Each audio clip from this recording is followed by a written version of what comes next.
안녕하십니까. 반도체 소식을 전하는 고독 달팽이 김석준 소장입니다. 삼성 파운드리는 여러 분기 동안 수조 원의 적자를 보면서 삼성전자의 아픈 손가락이었습니다. 한 주간이 시작되는 월요일 날 오전 일찍이 삼성 파운드리가 테슬라와 22조 8천억의 공급 계약을 했다는 것이 속보로 떴습니다. 처음에는 삼성전자는 공급사가 어딘지 얘기를 안 했습니다. 비공개라고 얘기를 했습니다. 그런데 블룸버그가 이 공급 계약은 테슬라하고 맺은 것이다 이렇게 얘기를 하고, 테슬라의 일론 머스크는 X에다가 게시를 했습니다. 삼성전자 텍사스 테일러 공장에서 테슬라 차세대 AI6 칩을 전담 생산을 할 것이라, 그리고 현재는 AI4 칩을 전자가 생산 중이고 TSMC는 AI5 칩을 생산하고 있는데 AI 칩부터는 테일러 팹에서 확정을 지역으로 할 것이라고 이렇게 올렸습니다. 자, 여기에 나와 있는 게 X에 올라와 있는 일론 머스크의 글입니다.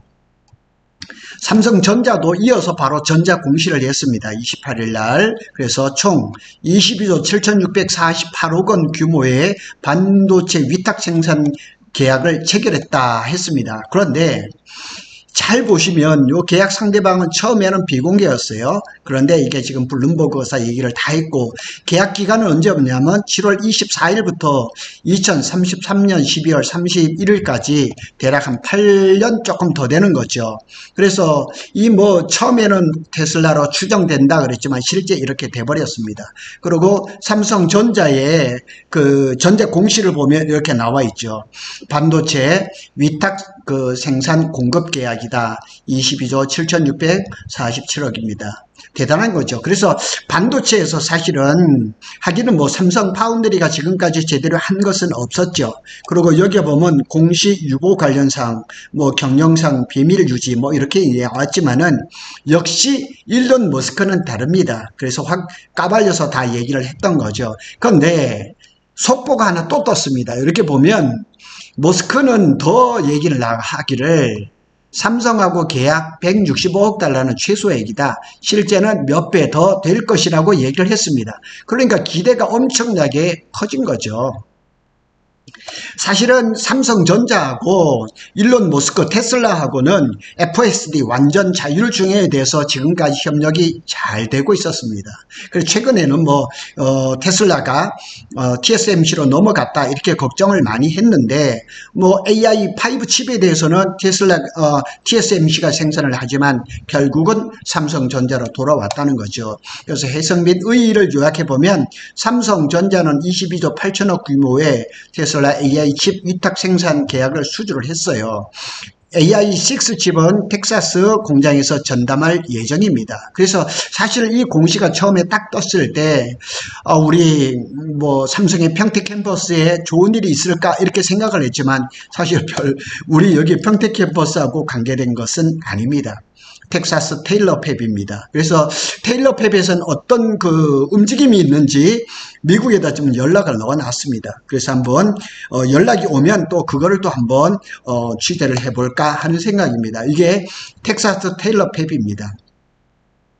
삼성전자가 이게 가동을 좀 늦추면서 이 미국의 이 투자가 좀 늦어지는 것은 아닌가 이렇게 얘기를 했는데, 제가 얼마 전에도 한번 이렇게 방송을 올린 적이 있는데 잘 하고 있고, 그 다음에 테일러 팹의 2차 공장에 착공 준비도 하고 있다는 얘기를 들었습니다. 그래서 한번 이렇게 보면 계약의 전략적 의미가 있죠. 파운드리 사업의 반전 기회. 삼성 파운드리가 22년 6월 말에 세계 최초로 3나노 게이트 올 어라운드에 성공을 하고 난 다음에 지난 3년 동안 파운드리에서 정말 적자를 많이 봤습니다. 분기별로 엄청난 많은 적자를 봤는데, 그런데 이 아픈 손가락 파운드리가 이렇게 테슬라하고 22조 계약을 하니까 사실은 8년으로 계산해 보면 1년에 3조가 안 돼요. 그렇지만 이런 빅테크 기업하고 초대형 계약을 했다는 것, 이 자체가 굉장히 좋은 것이고, 그 다음에 제일 중요한 거는 뭐냐면 고부가가치 고객 확보를 했다는 거죠. 그래서 이 실적 반등은 두 번째 얘기고, 고객의 신뢰를 얻을 수 있는 기회를 잡았다는 거죠. 그래서 어쩌면 텍사스 테일러펍에서 3나노를 시작했다가 2나노까지 가겠죠. 이런 것들을 기대를 할 수가 있는 거죠. 그래서 아마도 고객이 테슬라라면 지금은 뭐 확정이 됐죠. 테슬라 전용 AI 칩 또는 FSD 완전 자율주행 칩. 테슬라가 지금 세계 최초로 완전 자율주행 택시를 지금 운행을 하고 있잖아요. 그러니까 거기에 수많은 반도체 칩이 필요하고 뿐만 아니라 더 또 나갈 수 있는 건 뭐냐면 이미지 센서죠. 이미지 센서가 굉장히 많이 필요한 거죠. 그래서 삼성전자가 TSMC의 독점 구도를 균열을 내는 거죠. 뭐 크게 균열을 내는 건 아니에요. 이거 하나를 계약을 했다고 해서 TSMC의 파운드리에 뭐 엄청난 이렇게 영향을 끼치는 것은 아닐 거예요. 그렇지만은 삼성 파운드리가 글로벌 픽테크 기업을 계약을 했다는 거 아마 최초일 겁니다. 삼성 파운드리 입장에서는 최초의 계약이니까 굉장히 좋은 거죠. 그리고 이런 것들은 미국의 그 반도체법하고도 이제 관련이 있을 거예요. 삼성이 또 지금 관세라든가 이런 것들 여러 걸 생각을 해보면 미국 정부의 반도체법, 뭐 칩스 액트라든가 또 이 보조금 이런 것들도 맞물려 있죠. 그래서 고객사도 미국 기업이고 생산도 미국. 이게 지금 트럼프 정부에서 추구하는 거하고 딱 맞아떨어지잖아요. 그래서 안정적인 공급망, 지정학적 리스크도 최소화하고 그러니까 결국은 자율주행 AI 칩이 생산될 가능성은 높다는 얘기예요. 테슬라의 FSD 칩 이것이 아마 삼성 파운드리로 갈 것. 사실 여기에 대해서 말이 많았었어요. 그런 가능성을 굉장히 예측을 많이 했는데 결국은 이렇게 됐죠. 도저의 슈퍼컴퓨터 칩은 여기에서 생산될 가능성은 크게 높지 않아요. 차량용 SoC도 마찬가지고 차량용 이미지 센서 그 다음에 뭐 전력 반도체 이런 것들도 그렇게 가능성이 높지 않고 결국 자율주행 FSD 반도체를 생산할 가능성이 높다 이렇게 볼 수가 있는 거죠. 그래서 시장의 투자자 관점에서 한번 시사점을 살펴보면 기술력 우려 속에서 대형 고객사를 수주를 했다는 거 신뢰 회복의 청신호죠. 그리고 파운드리 시장에서 삼성전자가 이렇게 대형 고객사를 딱 손을 잡으면서 계약을 하면서 삼성의 입지가 이제 강화될 그런 기반을 지금 기초를 준비했던 거죠. 테슬라도 마찬가지죠. 기존의 TSMC에서 거기에서 어떤 캐파를 받아가지고 그쪽에 생산을 하려면 단가도 비쌀 뿐만 아니라 거기에서 이렇게 그 생산을 하는 그런 것도 참 쉽지 않아요. 그런데 뭐 TSMC도 미국 애리조나 팹이 있는데도 불구하고 삼성하고 손을 잡았다는 거는 테슬라하고 삼성하고 그동안에 수년 동안 이 관계가 괜찮았다는 걸 볼 수가 있는 거죠. 그래서 파운드리 사업의 실적 반전, 고객 다변화가 가장 중요하고 미국 내 입지가 이제 강화되고 전장에서 AI 시장으로 확대된다는 것 이렇게 한번 생각해 볼 수가 있는 거죠. 분기별 적자 상당히 많습니다. 여기 보면 여러 자료가 나와 있는데 사실은 삼성전자는 파운드리 하나만 꼭 집어서 적자를 발표를 하지는 않습니다. 24년 3분기에 보면 약 3조 8,600억 정도의 적자가 있었는데 파운드리는 약 1, 2조 원 그리고 24년도 4분기에는 약 2조 9천억 정도의 적자였는데 여전히 파운드리도 적자였습니다. 그리고 지난 1분기에도 1조 1천억 정도. 여기도 파운드리가 포함되어 있지만 파운드리의 적자가 대부분이었고 2분기에도 약 5천억. 근데 파운드리는 2조 원의 그 손실이고 적자고 상반기에만 누적 적자가 얼마냐 4에서 5조 원이라는 얘기죠. 확실한 건 모릅니다. 삼성만 알고 있어요. 대략적으로 짐작을 하고 있는 거죠. 그런데 24년 하반기부터 이제 이때가 뭐가 있었냐면 삼성 파운드리 사장이 바뀌었죠.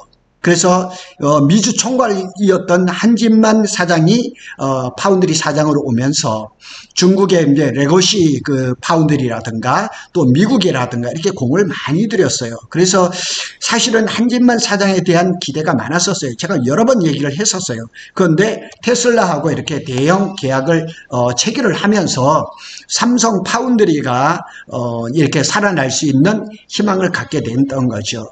자, 이거는 삼성 파운드리가 최근 수주 및 후보군 외신을 정리를 한 겁니다. 예상 및 콜 테스트 진행 그런 예상 리스트를 제가 올려놨습니다. 엔비디아의 RTX 60 시리즈, 삼성 파운드리 2나노, 닌텐도는 지금 하고 있죠. 그 다음에 퀄컴의 카나발리 S, 스냅드래곤 엘리트 2나노, 요것도 지금 수주를 할 가능성이 굉장히 높습니다. 그 다음에 이게 뭐 삼성의 이제 자체 수주인데 엑시노스 2600, 지금 엑시노스 2500이 지금 G 플립 7에 들어가 있단 말이에요. 그 결과에 따라서 엑시노스 2600이 잘 2나노에서 만들어진다면 갤럭시 S26에 채용이 될 거죠. 이 캡티브 마켓, 내부 거래하는 거잖아요. 그래서 뭐 이렇게 테슬라하고 대외적으로는 굉장히 중요한데 내부적으로는 엑시노스 2600이 굉장히 중요합니다. 그래서 이거는 파운드리, 그 다음에 AP까지 연결이 되어 있기 때문에 굉장히 중요한 요소입니다. 그 다음에 퀄컴의 오토독스라든가 샤오미의 뭐 스마트폰 이미지 센서 이런 것들 지금 잘 되고 있고, 애플의 아이폰 이미지 센서 26년 신제품 뭐 이런 데 들어갈 가능성이 있고, 테슬라의 도조 D2에도 들어갈 가능성이 있습니다. 그래서 테슬라하고 일단은 문을 열었기 때문에 아마 이런 것들의 협력이 점점 더 넓어질 수 있을 것 같고, 테슬라의 FSD 하드웨어 5.0 이게 아마 제일 유력한 것 같고, 삼성의 HBM4 베이스 타입, 제가 이 영상 다음으로 지금 외신에서 나온 삼성의 그 12단 HBM3E하고 HBM4에 대한 전망이 나왔는데 그것도 찍을 예정입니다. 삼성의 이제 HBM4의 베이스 타입을 삼성 파운드리가 하고 있는데 이것도 굉장히 중요합니다. 근데 HBM4의 원가도 30% 이상 오를 거라고 노무라 증권이 얘기를 했는데 그것도 제가 한번 찍어 보일 얘기입니다. 그래서 베이스 타입의 영향이 상당히 큽니다. 그래서 노무라 증권의 얘기대로 HBM4 가격이 30%까지 오를 그런 상황에서 삼성전자의 HBM4가 삼성 파운드리에서 생산을 한다면 SK 하이닉스에 비해서 원가 부담이 좀 적지 않을까, 이런 것도 나올 수가 있습니다. 어쨌거나 오늘 한 주간이 시작되는 월요일 오전 일찍이 삼성 파운드리가 테슬라하고 22조 8천억의 계약을 하고, 삼성전자는 공시를 아주 빨리 했습니다. 그리고 일론 머스크는 X에다 이렇게 올렸고, 더 나가서 165억 달러는 그냥 최소 미니멈이다, 더 커질 수 있다, 이런 얘기를 하면서 지금 삼성전자 주식이 6% 이상 급상승하고 있거든요. 그래서 하여튼 삼성전자에 기분 좋은 소식이 들려줄 수 있어서 아주 저도 굉장히 흐뭇합니다. 고독 달팽이는 삼성전자와 SK 하이닉스의 반도체 소식을 빠르게 전해드리고 있습니다. 감사합니다.